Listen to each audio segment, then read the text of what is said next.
My stepmother shut me out of Dad's funeral. Revenge exposed her lies and reclaimed my inheritance. My stepmother banned me from my father's funeral. A week later, she told me I wasn't welcome at the will reading either. She laughed in my face and said, "Only real family members are allowed here." That was the moment I decided not to argue, not to shout, not to give her the satisfaction. Instead, I calmly handed the lawyer a sealed envelope, the last gift my father ever gave me. When he opened it and began reading, the room went silent. No one expected what came next. I let those words hang in the air for a second, heavy and sharp, like the crack of a hammer. Viewers immediately know betrayal is at the heart of my story. They know I've been humiliated, pushed aside, and yet I carry something that will turn everything upside down. Before we even step back to the beginning, I bring the key players into focus so the audience understands what's at stake. My name is Michael Carter. I'm my father's only son. I grew up believing family meant loyalty, respect, and love. But when my dad remarried, everything I thought I knew about family began to crumble. His new wife, Melissa, came into our lives with a sweet smile and polished manners, but underneath she was cold and calculating. To her, I was nothing but a reminder of the life my father had before her.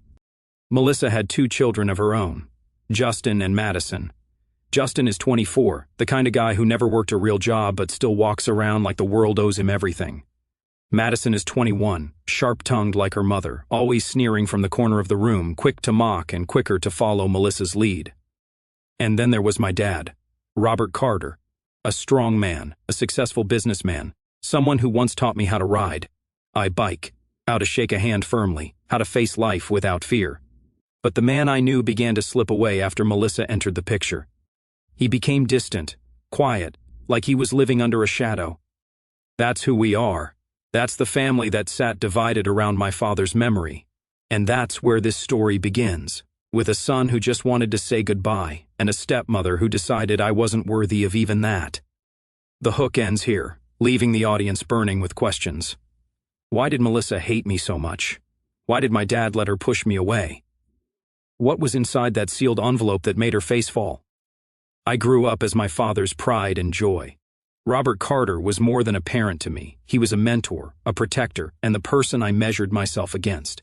I remember him holding my bike seat until I found my balance, running alongside me, laughing with a booming voice that made me feel invincible. I remember him teaching me how to throw a baseball, how to look a man in the eye and shake his hand, and how to keep my word no matter what. For most of my childhood, I believed nothing could shake our bond. That changed when Melissa walked into our lives. My dad met her after my mom passed away. I was in my early 20s, and grief had left me raw and unsteady. Melissa seemed charming at first. She had this polished smile, the kind you see in magazines, and she spoke to my dad with a softness that drew him in. I wanted to believe she could make him happy again. I wanted to trust her. For a short while, I even tried. But the cracks appeared quickly. It started small. She would interrupt me whenever I spoke to my father, sliding into the conversation as if I didn't exist. When I came over for dinner, she made little comments about how I should call before showing up, as if I were an unwelcome guest. Then came the sharper edges. One evening, while my dad was in the kitchen, she leaned toward me at the table and whispered, "You'll always remind him of the woman he lost. He doesn't need that kind of pain." Her words cut deep, but what hurt more was how my dad seemed to drift further into her orbit with every passing month. She had 2 children of her own, Justin and Madison, and they quickly began to treat the house like their kingdom. Justin strutted around like a prince. He never held a job, never contributed, but somehow always had a new watch on his wrist or the latest phone in his hand. Madison, younger but just as entitled, followed Melissa's lead. She rolled her eyes at me, muttered insults under her breath, and acted like I was an outsider in the home where I grew up. My father was not blind. I saw the hesitation in his eyes sometimes, the flicker of guilt when Melissa brushed me aside. But he never spoke up. Maybe he thought he was keeping the peace. Maybe he was tired. I don't know. All I know is that each year I felt him slipping further away. I would call, and Melissa would answer instead, saying he was too busy or too tired. I would try to plan a fishing trip, but somehow something always came up. Eventually I stopped asking. When my father's health began to decline, I learned about it not from him but through a distant cousin who happened to run into them at the hospital. I showed up the next day, anxious and desperate to see him.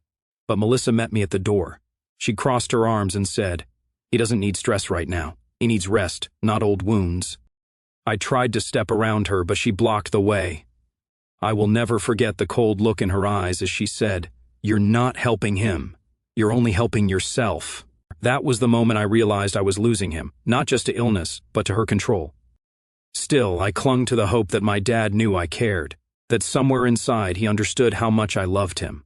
I sent letters, left voicemails, tried every way I could to reach him. Sometimes I heard back, just a quick message or a short note. They were never long, but they carried his voice, his handwriting, and that was enough to remind me of the bond we once had. The day I got the call that he had passed, I sat in my car for an hour before I could even move. My chest felt hollow, like the air had been punched out of me. I thought of all the chances I had lost, all the words I never got to say. I told myself I would make it right at the funeral. I would stand at his side one last time, honor him, and remind the world that I was his son. But even then, Melissa found a way to twist the knife. When I arrived at St. Mark's Church, dressed in black and holding a bouquet of white lilies, she was waiting on the steps. She looked me up and down as if I were a stranger. Her children flanked her like guards. She didn't lower her voice. When she spoke, she wanted the crowd to hear. "You're not welcome here, Michael. This funeral is for family, real family." The words hit me harder than I expected. People turned their heads. Some looked away, uncomfortable. Others whispered. I stood there frozen, holding flowers that suddenly felt heavy in my hands. My throat burned, but I refused to let her see me break. I set the bouquet down on the steps, turned, and walked away. That night, I sat alone in my apartment in Seattle and stared at the ceiling. Grief consumed me, but beneath it something else was growing, a quiet resolve. I knew my father had loved me no matter what Melissa said, and I knew the story wasn't finished. The week after the funeral was the hardest of my life. Grief had settled into me like a storm cloud that refused to move. I kept replaying those final moments at the church, standing outside like an unwanted guest while strangers buried my father. I should have been there. I should have said goodbye. Instead, I was left with shame and rage twisting inside me, both battling to take control. I tried to move forward, but Melissa made sure I couldn't. The day after the funeral, I received a short message from an attorney's office. It was an official notice about the reading of my father's will. I felt a surge of relief. Whatever Melissa thought of me, she could not erase me from the law. I was Robert Carter's only son, and no matter how hard she tried, she could not write me out of his bloodline. I arrived at Harrison and Comey Law Firm a few minutes early, dressed in a black suit that still carried the scent of mothballs from the closet where it had hung for years. My palms were sweating, but I held my head high as I walked through the glass doors. The receptionist looked up, and I gave her my name. She checked her list, then her brow furrowed. "I'm sorry, Mr. Carter. Your name isn't on the guest list." My chest tightened. That can't be right. I'm his son. Before she could answer, a sharp, mocking laugh cut through the air, Melissa's voice. She stepped out from the waiting area like she had been waiting for this exact moment. She wore a sleek black dress, her hair perfectly styled, her expression dripping with smug satisfaction. Justin and Madison stood just behind her, leaning against the wall like bodyguards. Melissa tilted her head and smiled at me with the cruelty that only she could deliver. "Michael, what are you doing here? This isn't for you. This is for Robert's family." My hands curled into fists, but I forced myself to stay calm. "I am his family. I'm his only son." Justin chuckled. "Sure doesn't look that way to us." Madison crossed her arms. "Maybe you should take the hint and leave before you embarrass yourself." Every word stung like acid, but I refused to back down. I turned to the receptionist again. "My father was Robert Carter. You cannot hold a will reading without me." The receptionist looked unsure, glancing from me to Melissa. Melissa placed a hand on the desk and leaned in, her voice icy. "Don't listen to him. Robert made it very clear who mattered to him in the end. This boy hasn't been part of his life in years. He's nothing but an intruder." The word boy burned. I was 35 years old, yet she used it like a weapon to shrink me, to erase me. My heart pounded, and for a moment I almost lost control. I almost shouted, almost let the rage spill out. But then I felt the weight in my jacket pocket, the sealed envelope. I remembered the night my father pressed it into my hand, his grip weak but determined, his voice shaky but his eyes steady. "Son, no matter what happens, you are mine. Keep this safe. Use it when the time comes." I hadn't known what he meant then. But standing there in that law office facing Melissa's smug smile, I knew the time had come. I straightened my shoulders and looked Melissa in the eye. "You can laugh all you want, but I'm not leaving." Her smile widened. "Then by all means, make a fool of yourself. You'll see soon enough where you stand." The lawyer appeared in the doorway, an older man with gray hair and sharp glasses. He called out, "We're ready to begin." Melissa swept past me with Justin and Madison trailing behind her. As she passed, she leaned close enough for me to hear her whisper, "Prepare yourself, Michael.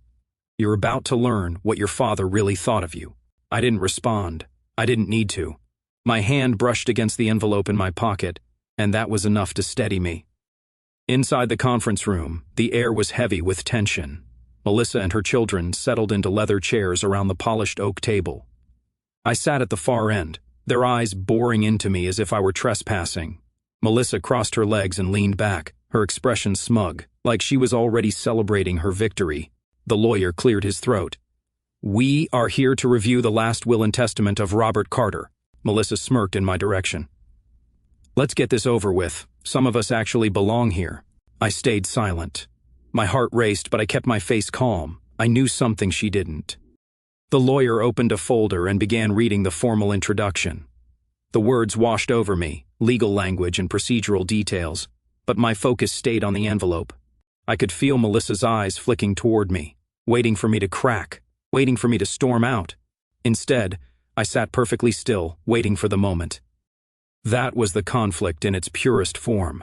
A son fighting not just for his father's memory, but for his place in a family that wanted him erased. Melissa thought she had the upper hand. She thought her cruelty would break me. What she didn't know was that my father had given me a weapon she could never take away, and when the time came, I was ready to use it. The lawyer's voice droned on as he read the opening of the will, the formal language heavy and detached. My eyes stayed fixed on the polished oak table in front of me, but inside every nerve in my body was on fire. Melissa sat across from me, her lips curled into a satisfied smirk, one manicured hand resting lazily on the arm of her chair. Justin leaned back with his arms crossed, his expression smug, while Madison kept whispering little comments into her mother's ear, both of them occasionally glancing my way with mocking smiles. To anyone else in the room, I must have looked like the estranged son hoping for crumbs from his father's estate. That was exactly what Melissa wanted, and she believed the reading of the will would finally humiliate me into silence. But she had no idea what I was holding in my pocket. I remembered the moment my father gave it to me as clearly as if it were happening again. It was late at night, and I had gone to see him against Melissa's wishes. His health had been declining, and I knew my chances of seeing him were slipping away. He was sitting in a chair by the window, his face thin and pale, but his eyes still carried the same weight they always had when he wanted me to listen carefully. "Michael," he said, his voice weak but steady. "I know things have been difficult. I know Melissa has done everything she can to push you aside, but you are my son. That will never change." I swallowed hard, fighting back the tears I refused to let him see. He reached into the drawer beside him and pulled out a sealed envelope. He pressed it into my hand and held it there for a moment. His grip wasn't strong anymore, but there was intent in it, something that told me he meant every word. "Keep this safe. Do not open it. When the time comes, you will know what to do." I looked at him, confused, but he gave a small shake of his head. "Trust me, son, you'll understand." Those were some of the last words he spoke directly to me. At the time, I had no idea what the envelope contained, or why he had chosen to give it to me in secret. But now, as Melissa sat across from me ready to erase me from my father's legacy, I understood perfectly. The lawyer began reading the initial allocations: a trust fund for Melissa, a modest allowance for her children, control of household items, and smaller investments. Melissa's face gleamed as though each word was music to her ears. She leaned forward slightly, clearly anticipating more. I waited patiently. My pulse raced, but my resolve was clear. I wasn't going to shout. I wasn't going to beg. I was going to honor my father's last request. When the lawyer paused to shuffle his papers, I reached into my jacket pocket. The crinkle of the envelope felt like thunder to me. I placed it gently on the table and slid it forward toward him. "I have something," I said, my voice calm but firm. "My father gave me this before he died. He asked me to make sure it was read here today." The lawyer looked up, startled. Melissa let out a sharp laugh, the kind that was meant to wound. "Oh, for heaven's sake, what is this now? Some childish attempt to steal attention?" Justin snorted. "Pathetic." Madison rolled her eyes. "Honestly, Michael, you should know when to quit." I didn't look at them. I kept my gaze locked on the lawyer, who was now holding the envelope. His brow furrowed as he examined it. The envelope bore my father's handwriting, his full name signed across the seal. "This is authentic," the lawyer murmured. He pulled on a pair of reading glasses and carefully opened it. The sound of the paper tearing filled the silence in the room. Melissa's smirk faltered for the first time. "What is that?" she demanded. The lawyer raised his hand to quiet her as he unfolded the document inside. He scanned the page, his eyes moving quickly, then more slowly. His mouth tightened. He cleared his throat. Melissa leaned forward, her voice sharp. "Well, what is it?" I sat back in my chair, my hands resting calmly in my lap, though my heart pounded like a drum. This was the moment my father had prepared me for. This was the reason he had trusted me to hold on to his final words. The lawyer's voice took on a different tone as he began to read aloud, no longer detached and procedural, but deliberate, heavy with significance. The words belonged to my father, not to legal jargon or court protocol. To my son, Michael Carter, who has always been and will always remain my blood, I leave my estate, my business shares, and all personal possessions of value. Melissa and her children have already received more than enough of my support during my lifetime. I have chosen to leave them nothing further. This is my will and my decision, made of sound mind and body, signed and witnessed accordingly. The air in the room shifted instantly. Melissa froze. The smug expression slipped from her face like a mask tearing away. Justin's jaw dropped, and Madison's whisper died in her throat. For the first time in years, I felt my father's presence beside me, strong and undeniable. He had spoken louder in death than he ever could in those final days, and he had spoken for me. I stayed silent, letting the words settle like stones on the table. I didn't gloat. I didn't smirk. I simply sat there, steady and calm, just as he had told me to be. The lawyer's words echoed through the conference room like a thunderclap. For a long moment, no one spoke. The only sound was the faint hum of the air conditioning and the rustle of paper as he placed the addendum back on the table. I sat still, hands folded, my pulse hammering inside my chest. My father's voice, carried through those written words, had cut through every lie Melissa had spun. He had not abandoned me. He had not forgotten me. In his final moments of clarity, he had chosen me, his son. Melissa was the first to break the silence. Her chair scraped back against the floor as she shot to her feet. Her face, usually so carefully composed, was twisted with fury. She jabbed a finger toward the lawyer. "This is absurd. Robert would never do this. He loved me. He loved my children. This is some kind of forgery." The lawyer adjusted his glasses and looked her squarely in the eye. "Mrs. Carter, this document bears your husband's signature, notarized and filed according to legal procedure. It is authentic. I can assure you there is no forgery here." Her face went pale at his certainty, but she was not finished. She turned her rage on me, her voice sharp enough to cut glass. "You did this. You manipulated him. You poisoned his mind against us." I kept my tone steady, refusing to meet her fury with more fire. I didn't make my father write those words. He made his choice. Justin slammed his fist against the table. "This is ridiculous. My mom sacrificed everything for Dad. We were there every day while you were off doing nothing. And now he just gives everything to you? That's not fair." Madison's eyes filled with angry tears. "We're the ones who cared for him. We're the ones who stayed. You barely even visited." Their words stung because they carried a half-truth. I hadn't been there as much as I wanted to be, but the reason was sitting right in front of me. Melissa had built walls between me and my father at every turn, and her children had been the willing guards. I turned toward them and spoke firmly. "You call it caring, but you spent years taking from him. Every gift, every favor, every indulgence. You treated him like a bank, not a father. And now you're angry because he finally saw through it." The lawyer raised his hand to bring the room back to order. "This is not a matter of debate. Mr. Carter's wishes are legally binding. The estate, his business shares, and his personal assets all belong to his son, Michael Carter. That is the final ruling of this will." The finality in his voice hit Melissa harder than any insult ever could. She sank back into her chair, her face drained of color, her lips pressed tight. For once, the sharp tongue that had cut me down so many times had nothing left to say. Justin muttered under his breath, pacing the length of the room. Madison buried her face in her hands, disbelief written in every movement. They had spent years mocking me, dismissing me, making me feel like a ghost in my father's life. And in a single moment, that power was gone. I felt no joy in their downfall, only a deep, quiet relief. My father's words had given me back my place, not just in his estate, but in his heart. The weight I had been carrying since the day Melissa barred me from his funeral began to lift. Melissa tried one final strike. She leaned forward, her voice low and venomous. "This isn't over. You think a piece of paper makes you stronger than me? I'll fight this. I'll make sure you regret taking what should have been ours." The lawyer closed the folder with a sharp snap. "You are welcome to pursue legal action, Mrs. Carter, but I assure you, you will lose. Your husband made his wishes very clear." Her eyes flicked to me, burning with hatred. But I refused to give her the satisfaction of a reaction. I kept my expression calm, steady, unshaken. My silence was more powerful than any retort. I rose from my chair, my legs steady beneath me. I gathered my things and looked once more at the lawyer, offering a small nod of gratitude. "Thank you." I turned toward Melissa, Justin, and Madison. I didn't speak to them. I didn't need to. Their faces told the story, the smugness, the arrogance, the certainty that I would always be beneath them. It was gone.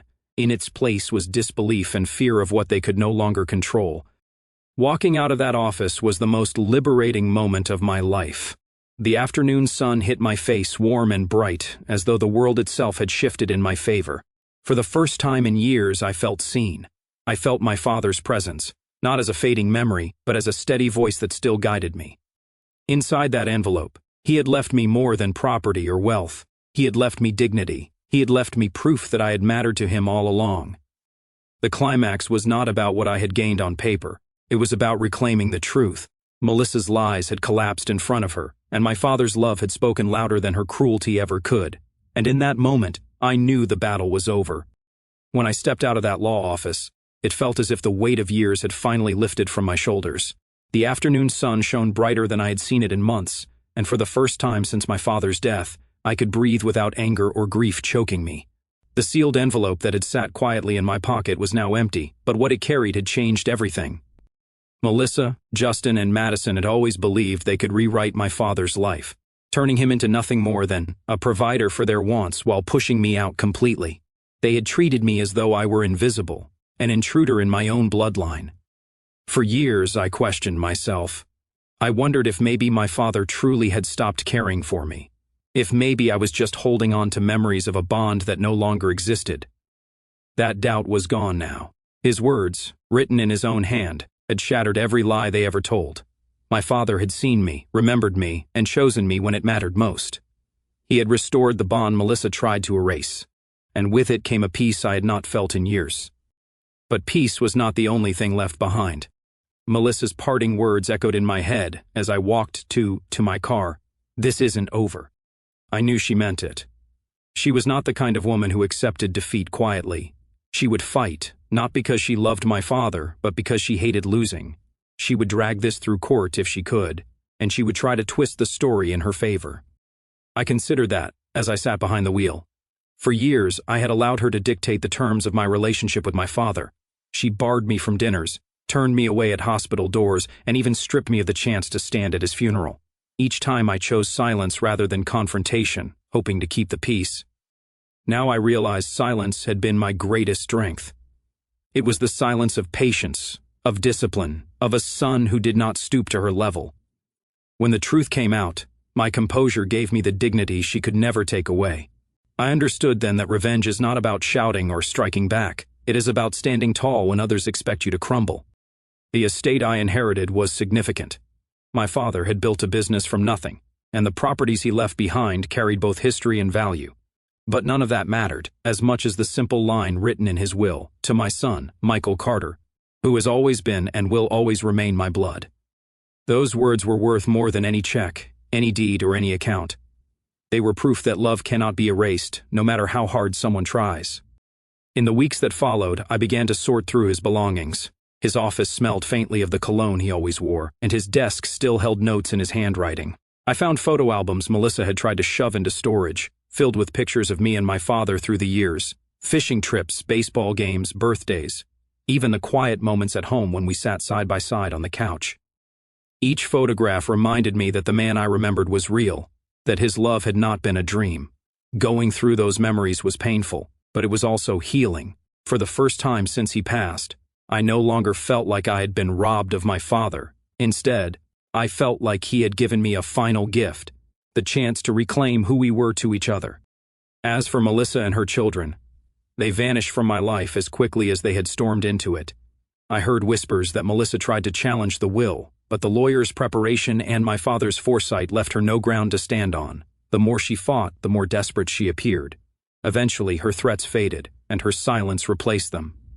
I never saw Justin or Madison again, though part of me wondered if life would ever teach them the lesson they had refused to learn under their mother's roof. Entitlement only lasts as long as someone enables it, and my father had finally stopped. Standing in my father's study one evening, I realized the true lesson he left me. Life is not about what others try to take from you. It is about what you hold on to when the world tries to strip it away. Melissa wanted to erase me, but my father's love was not hers to rewrite. He had made mistakes, yes, but in the end he chose to make them right.